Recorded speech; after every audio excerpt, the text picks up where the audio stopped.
everybody. Welcome to realityexpander.com. Real people, real news. I'm actually going to have kind of a lazy show tonight, for me at least, but I think you all might enjoy it.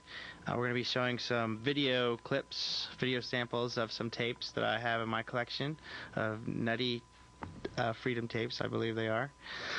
That actually any of these tapes that you see that we're going to be playing tonight, you can contact me at realityexpander.com and I'll send you out a free tape of any of the tapes that we're going to be showing tonight. We're going to be showing America, which is a tape that was made in the late 80s, early 70s, late 70s, early 80s. That's pretty good, I think. It's about 26 minutes. Then we're going to be showing another tape called Iron Mountain 3, which is really kind of interesting because it talks about how these anthrax attacks we've had have been predicted for many, many years and kind of set up intentionally for many, many years. And then the third tape is, of course, the 1955 version of 1984, which is my favorite movie right now because it's so mind-boggling that it even exists. So without any further ado, if we want to try and go ahead and get that tape started, and I'm just going to go ahead and kind of take a relaxing look at these videos one more time because I really enjoy them. But any moment, if you want to go ahead and hit play on those, there you go.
Perfect time to start taking a look at the country and where it's at. Many of those values that were established 200 years ago no longer seem to be important to people, or they've lost sight of those particular principles. And I think for sure many of our problems are related to that because those were important and they were principles that worked, and I think they still work. But when people lose sight of them, other forces come in and it causes disruption and unrest. It's an appropriate time in history not to lose sight of where we started from. Maybe almost like a reemergence of those thoughts and a blending into current happenings in our country. I think it's important. I really do.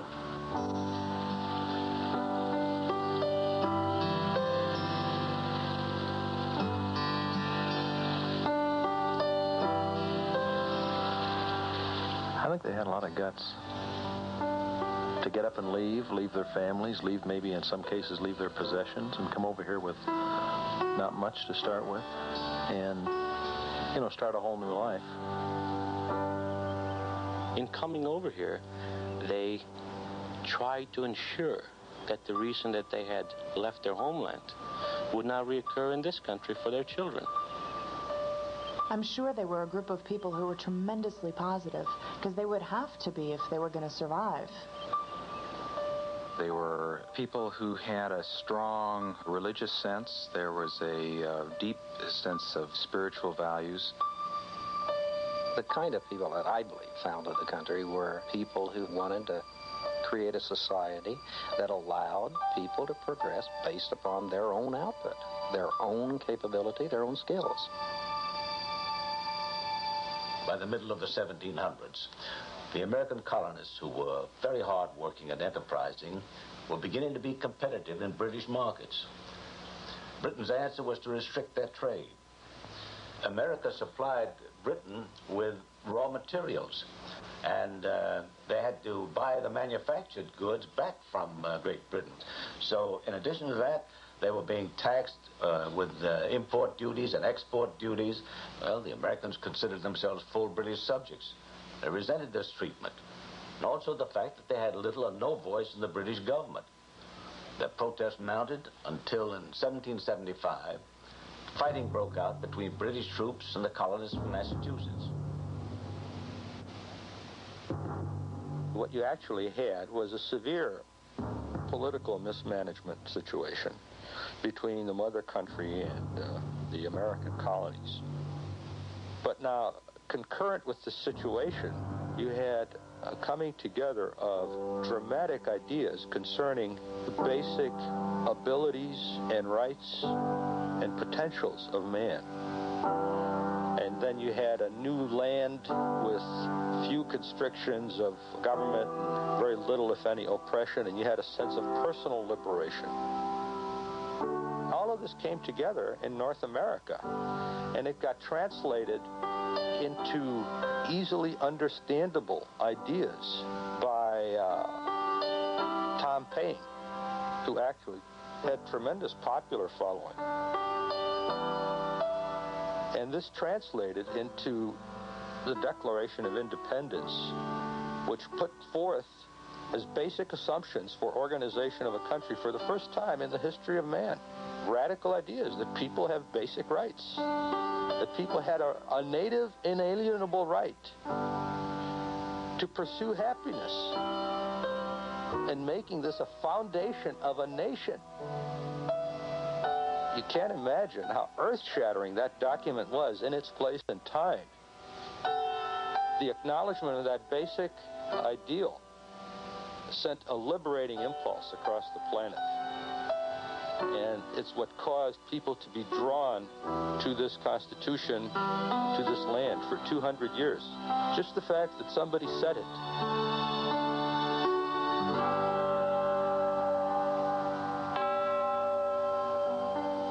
And for the support of this declaration, with a firm reliance on the protection of divine providence, we mutually pledge to each other our lives, our fortunes, and our sacred honor.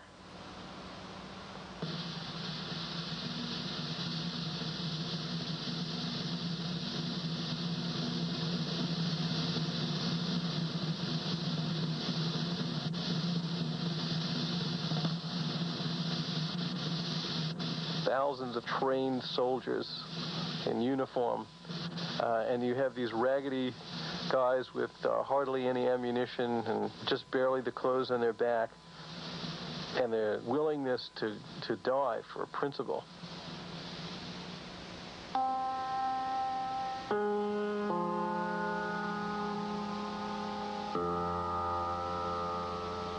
It did appear at times as though Washington and his troops were going to be conquered.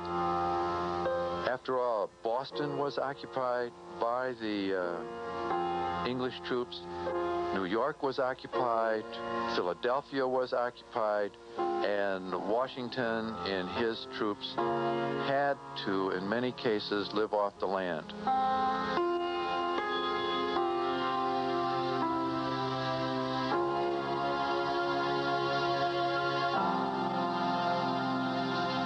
I think the thing that perhaps carried us through was the courage and the vision of a few people who simply would not give up.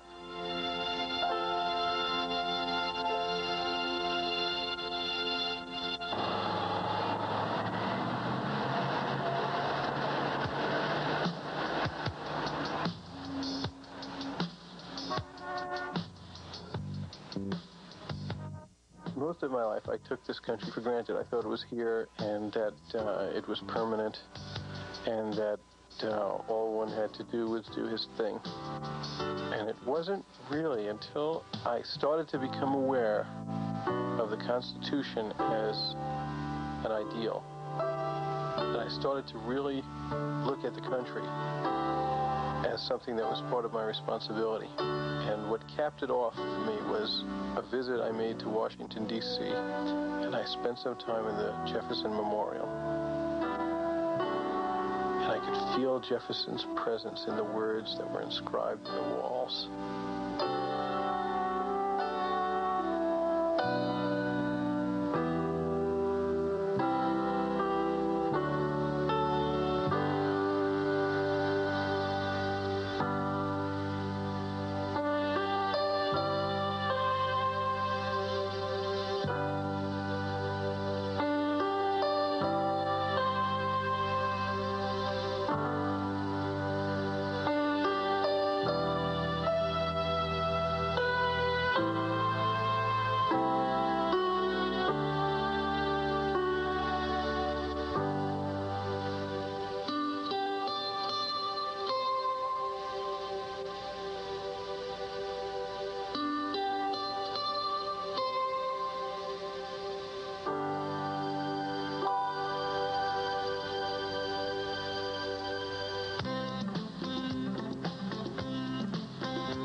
No matter where you live in the United States, it's hard to beat it.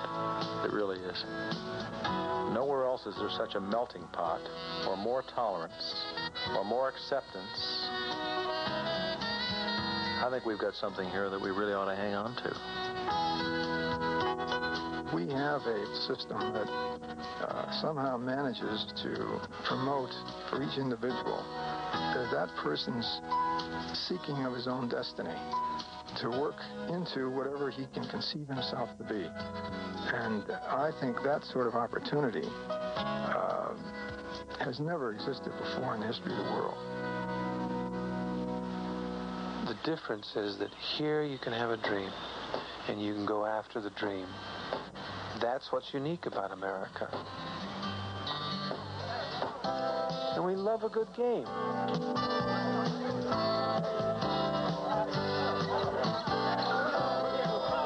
And we like to win.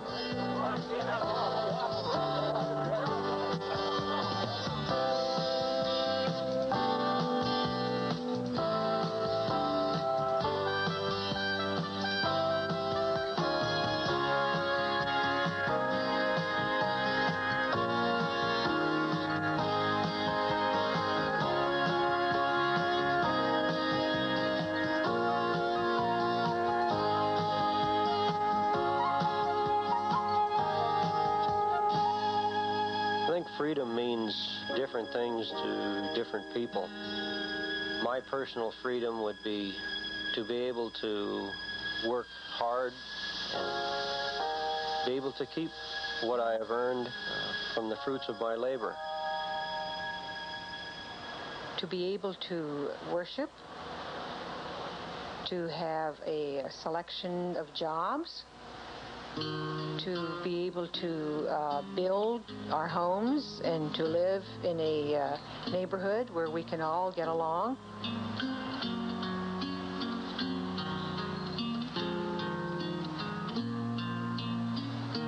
Having some room to be oneself, but without encroaching on anyone else's right to do the same thing.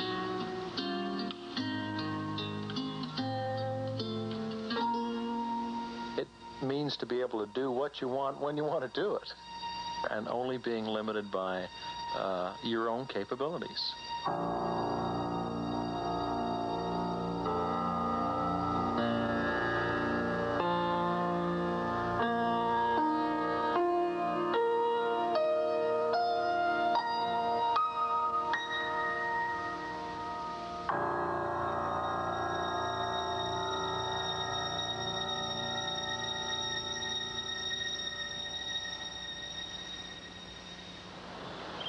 freedom is not a passive type of thing.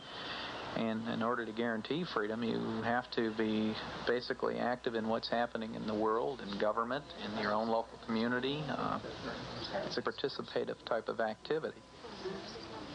I think a big problem today is that people don't participate in running this country, in voting, in getting involved. I think people have become much more dependent upon the government to take care of a lot of their problems. I think that's where the big difference is between our forefathers and today. The freedoms and the privileges and opportunities in this nation, we just take them kind of for granted. We have allowed an apathy to filter into our system. We're going to have to start with ourselves and raise some of our youngsters to have an ethic that working is not wrong, caring about your country is not wrong, and that having pride in accomplishment is good, not bad.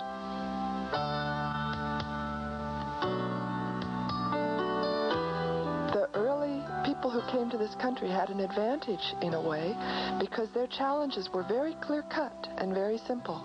You either figured out how to live or you didn't survive. And today, it's a little harder because the challenges are still there, but they're not as clear-cut or easy to understand.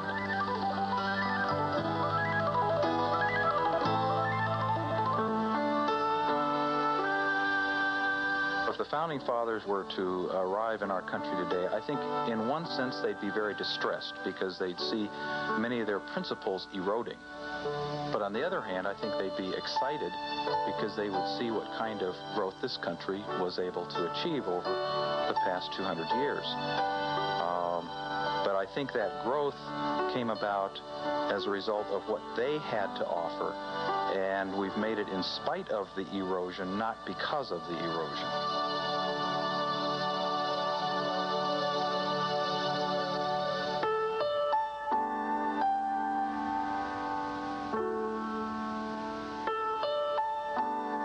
What I often wonder is, having passed the 200-year mark as a nation, have we peaked out in terms of freedom?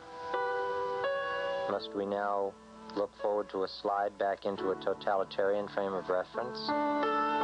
Or will the momentum of those ideas carry us through to the kind of freedom that was envisioned? I think each of us right now must decide how it will be.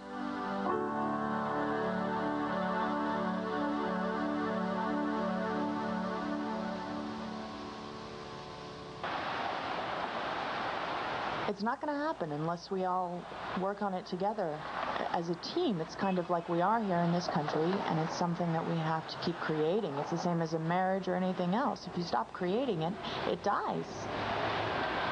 It's not something that's going to happen overnight, but I am just keeping in there, and I know we can all overcome it. If everyone participates.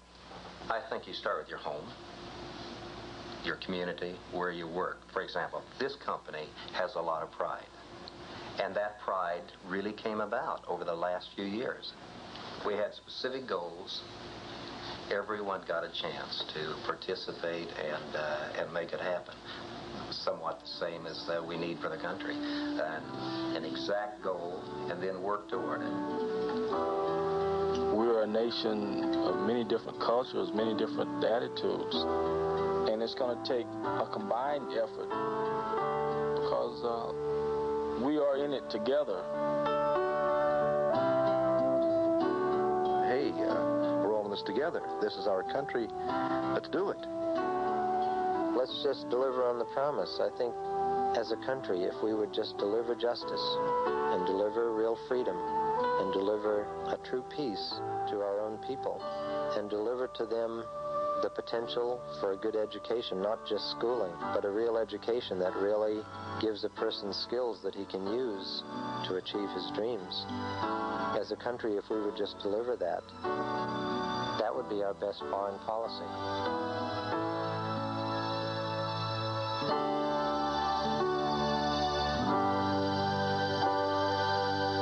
beginning to have families again, which I think is the strongest institution we have. And I'm optimistic. I'm very optimistic about the future in this country. I believe that the country is beginning a turnaround to basic beliefs again. I think we will get back to a home-type atmosphere, where families are closer again. And a number of years ago, and the churches were not as full. You go now, you can hardly find a seat. When I go back home to England, they don't realize how hard Americans work. The old pioneer spirit that America still has a little of,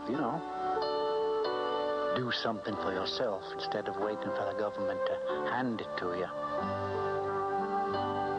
The American people are far more wonderful and far more able and optimistic and enthusiastic and capable of solving their problems than you would ever know reading any newspapers or any magazines. I think if we all just realize that and not let the grim stories in the news lead us around by the nose so much, we could get a whole lot more done.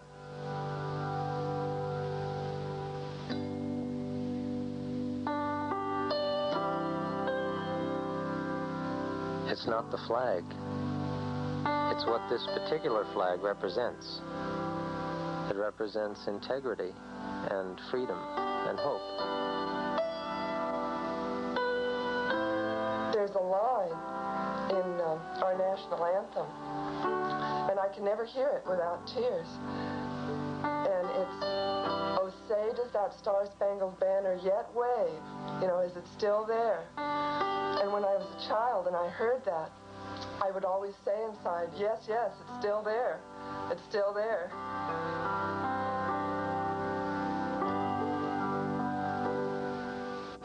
I never knew Francis Scott Key was a lawyer. I didn't know it was just on impulse that he decided to write this song. This was after a night of bombardment of Fort McHenry. And actually the first stanza, which is what everybody sings, is what he wrote right after the battle, right there on the ship. He scratched it on a piece of paper. Oh, say, can you see by the dawn's early light what so proudly we held at the twilight's last gleaming, whose broad stripes and bright stars through the perilous fight o'er the ramparts we watched were so gallantly streaming, and the rocket's red glare, the bombs bursting in air, gave proof through the night that our flag was still there. Oh, say, does that star-spangled banner yet wave o'er the land of the free and the home of the brave?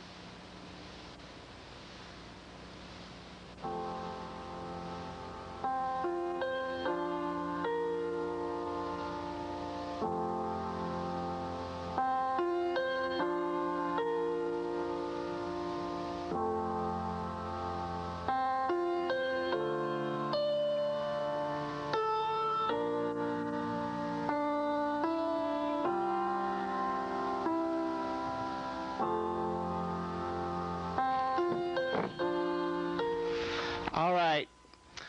That was a videotape called America, and if anybody wants a free tape of that, just go to my website, realityexpander.com. There'll be contact information there. Just email me your mailing address, and I'll send you out a free tape of that.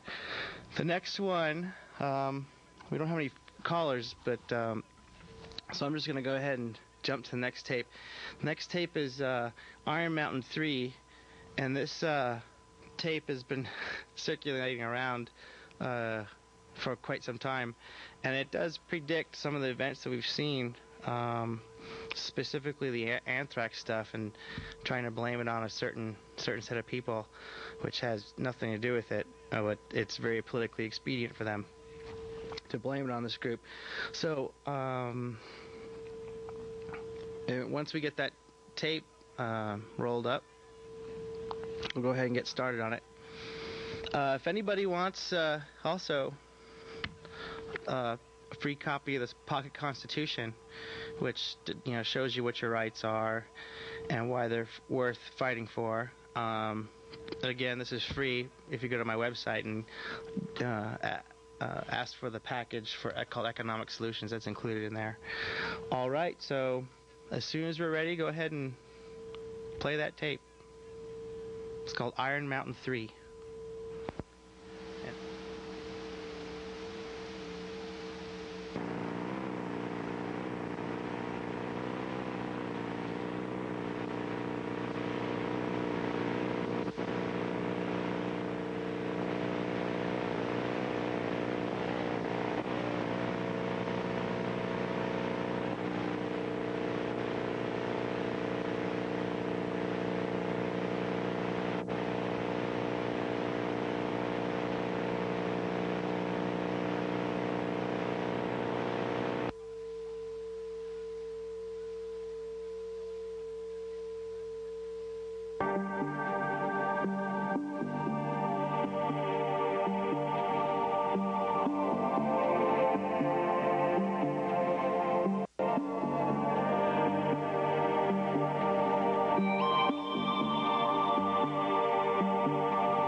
Please raise your right hand and repeat after me. I, William Jefferson Clinton, do solemnly swear.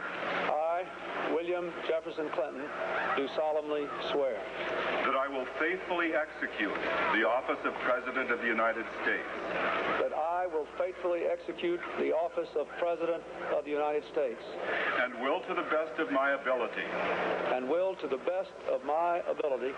Preserve, protect, and defend the Constitution of the United States.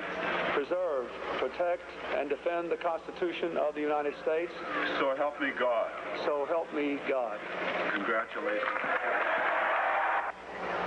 Senator, you will raise your right hand and repeat after me. I, Albert Gore, Jr., do solemnly swear. I, Albert Albert Gore, Jr., do solemnly swear that I will support and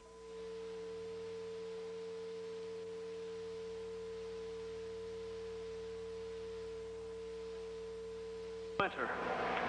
But by the words we speak and the faces we show the world, we force the spring.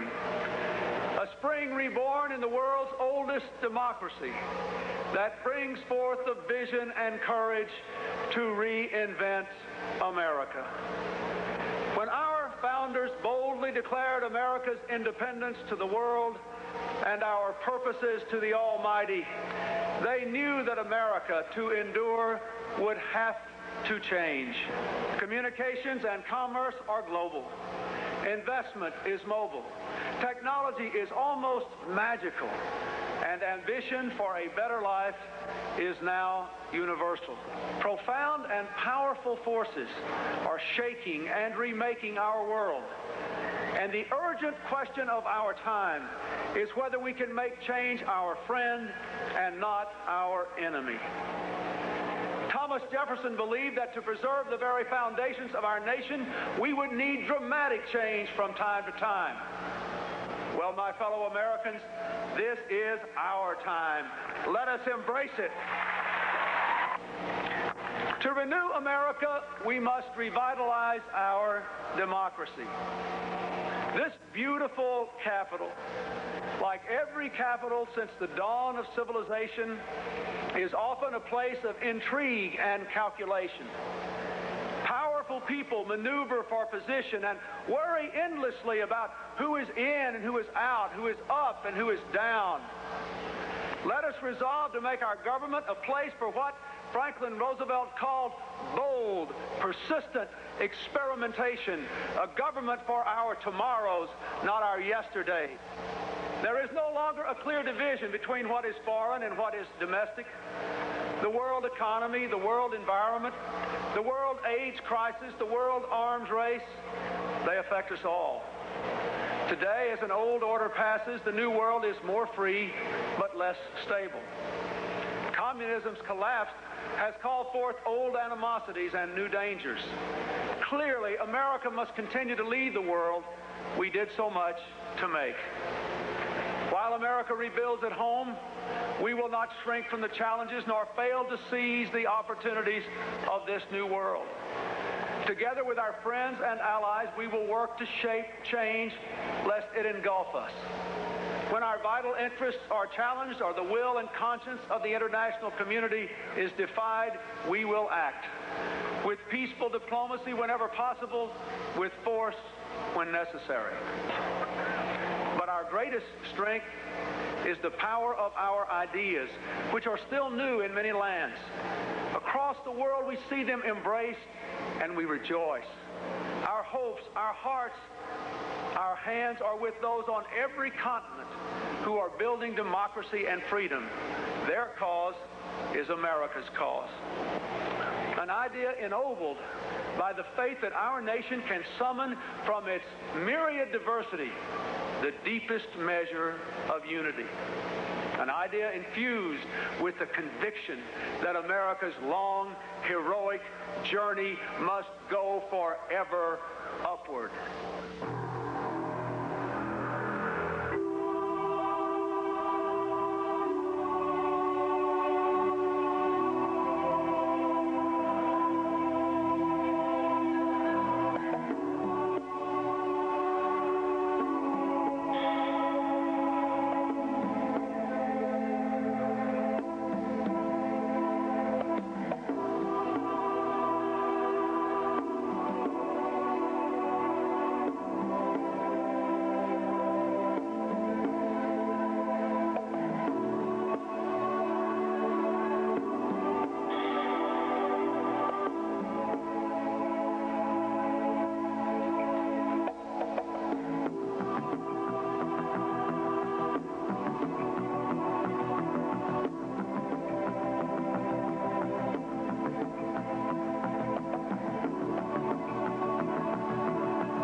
for fear, though called a hoax, Iron Mountain report guides some militias.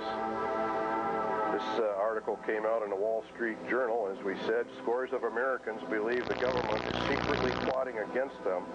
They think the feds, using helicopters and Russian tanks, country over to United Nations rule. They even are convinced that the federal government blew up its own building in Oklahoma City, then arrested a man with possible ties to citizen militias on the paramilitary groups. Its publisher, Dial Press, was a feisty but well-regarded house whose chief editor, E.L. Doctorow, would later gain fame for novels such as Ragtime. Dial's president in 1967 vouched for the work's authenticity on the front page of the New York Times. Esquire magazine published a 28,000-word condensation of Iron Mountain in its December 1967 edition. Even book reviewers who questioned its authenticity praised it as an important work of political satire. By early of 1968, the report had climbed onto the New York Times list of nonfiction bestsellers. For the next few years, university seminars and scholarly journals continued to debate it. The book was translated into 15 languages before Mr. Lewin decided he had had enough. In the piece, Mr. Lewin said he had simply hoped to pose the issues of war and peace in a provocative way, and perhaps with luck, to extend the scope of public discussion of peace planning beyond its usual limits. Mr. Lewin said he had decided to end the charade after reading the Pentagon Papers and other government reports and think tank studies that were then being leaked. Some of the documents read like parodies of Iron Mountain rather than the reverse, he wrote. He heard nothing more until about 1990 when he was shown an ad offering mail-order copies of the book in a Spotlight, a widely circulated weekly that is popular among militia members seeking stories about possible UN troop movements and potential government plots against freedom. It is published by the Liberty Lobby, an Oakridge conservative group founded by Willis Carto, who also launched the California-based Institute for Historic Review, which has disputed traditional views of the Holocaust. Mr. Lewin filed a copyright infringement suit against Liberty Lobby and other defendants in federal court in Washington. In the suit, he claimed full authorship and said he hadn't given the defendants permission to reprint or sell the book.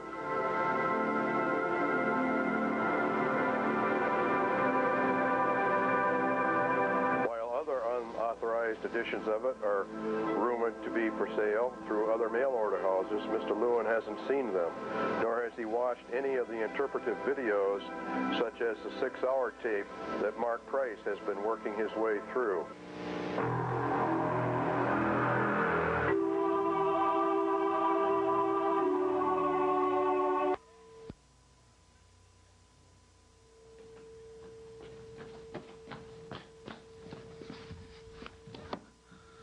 Hello.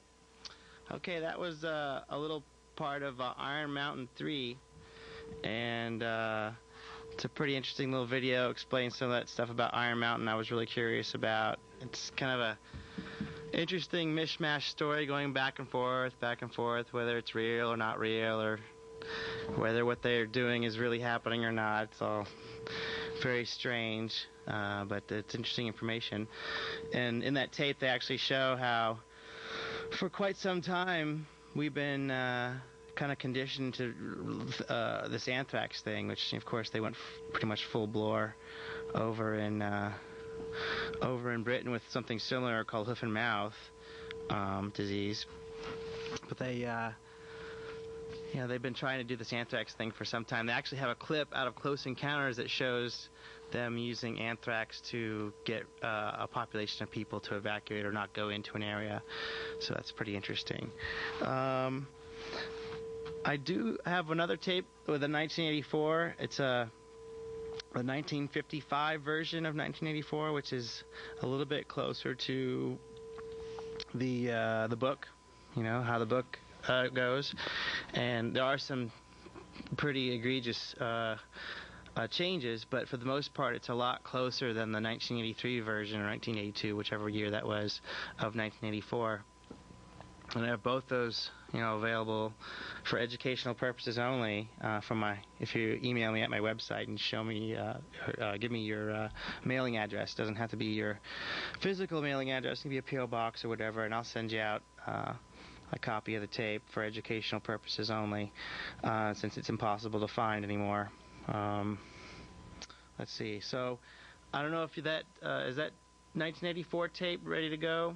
Yeah. All right. So go ahead and press play on that thing, and we'll go ahead and watch a few minutes of 1984.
Devastation wrought by the atomic raids of 1965, three great police states rose to divide the world: Oceania, Eurasia, and East Asia. Atomic weapons were abolished, but not war itself. For only by maintaining the strain and tension of continual conflict could the ruling parties enforce absolute power. London, with its bomb-proof ministries, became of Airstrip 1, a province of Oceania.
For an important announcement.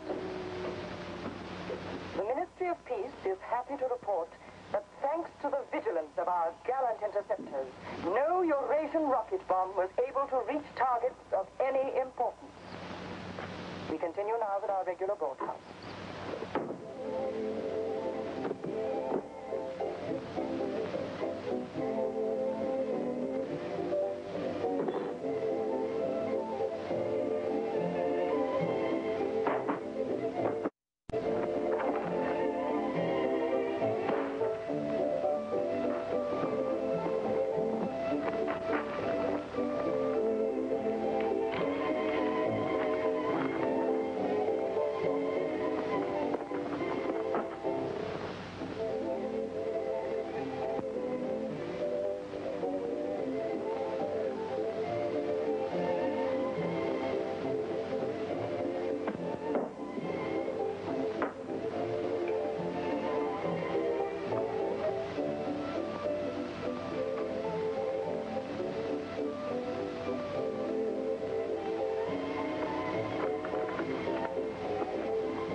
1984.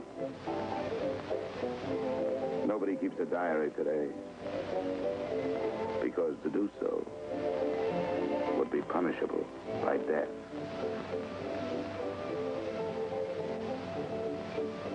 I don't care anymore.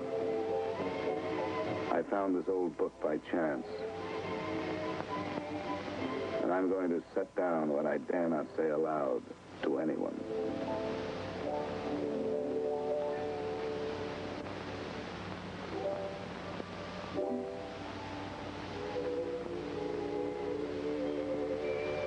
I've seen that girl again. I'm sure she was following me. Perhaps they suspect me already. Bulletin. The saboteurs, Lewis and Siegel, were caught a few minutes ago in the neighborhood of Victory Square and have already confessed their guilt. As he was arrested, Lewis was heard to shout in a loud voice, "Long live Big Brother!"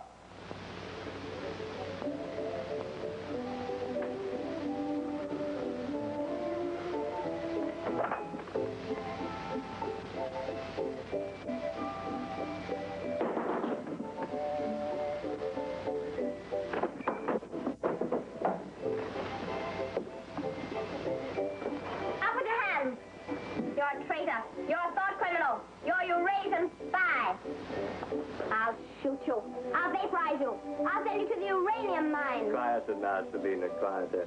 You can't blame her for being excited, you know. This is her evening with the spies. Traitor. Thought criminal. I thought we could take her there and then go and have a drink. Why have you got this desk so far away from the telescreen? It ought to be over there. There's something in what she says, you know. She doesn't miss a thing. I'll have to report you. Nonsense, Selina, nonsense. Winston has nothing to hide. Have you, Winston? Oh, you ready then? Yes, I'm ready. 6748 Smith W. Regulation 6040. Outer party members will always wear identification badges when going in public places.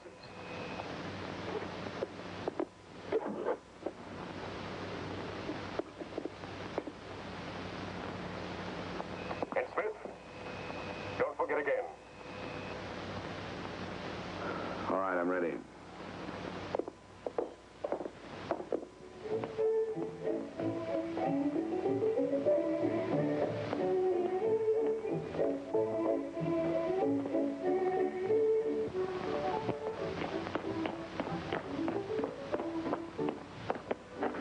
I'll order some gin.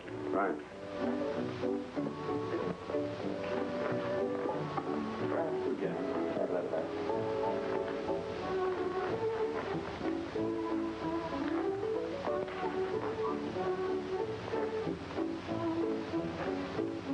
Not here. Over there.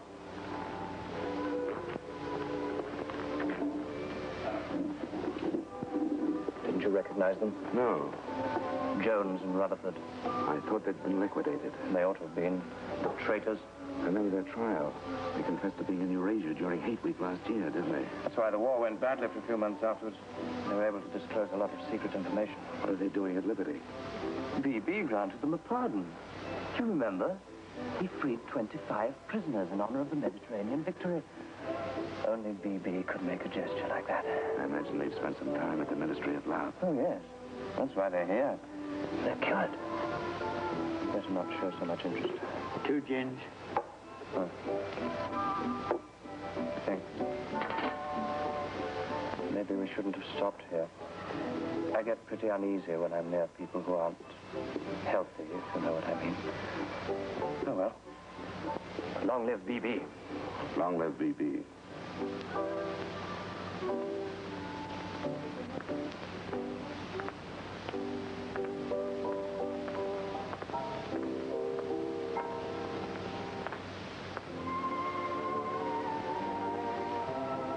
Anything wrong? No.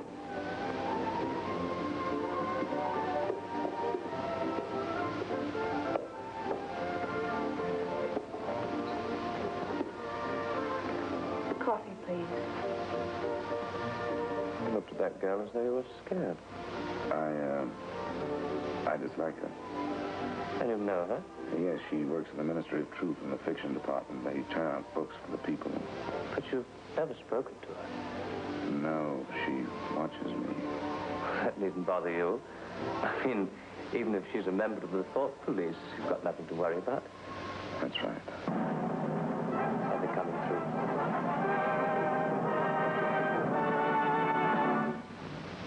Here is an important bulletin from the Ministry of Love. Tonight, Big Brother ordered the re-arrest of the arch-traitors Jones and Rutherford.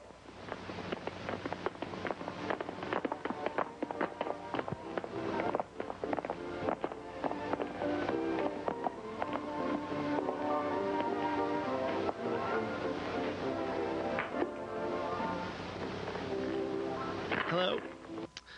So that's the 1955 version of 1984, and I just noticed that little part where he had to actually wear, as an outer party member, which means that he was the lower class citizen, he had to wear his identification card on the outside, which is shows that he's what class he is. I got about 2 minutes left. Fortunately, don't have any callers to take right now. Nobody's been cleared, so I'm just going to go ahead and wrap up the show now. If anybody wants a copy. An attorney's in line too. An attorney? Yeah. What's? I'm almost done. So, if anybody wants a tape of those for educational purposes only, I will send you a free tape. Anyone that asks, if you go ahead and send me an email at that address, realityexpander.com. Let's see. If anybody wants a copy of the Citizens Rule Book or Economic Solutions, you can go to realityexpander.com and I will send you out a tape of those. And I was expecting to have a different show tonight, but my guest backed out right at the last moment, so we actually have to redo a couple of things to make it possible for him to come on.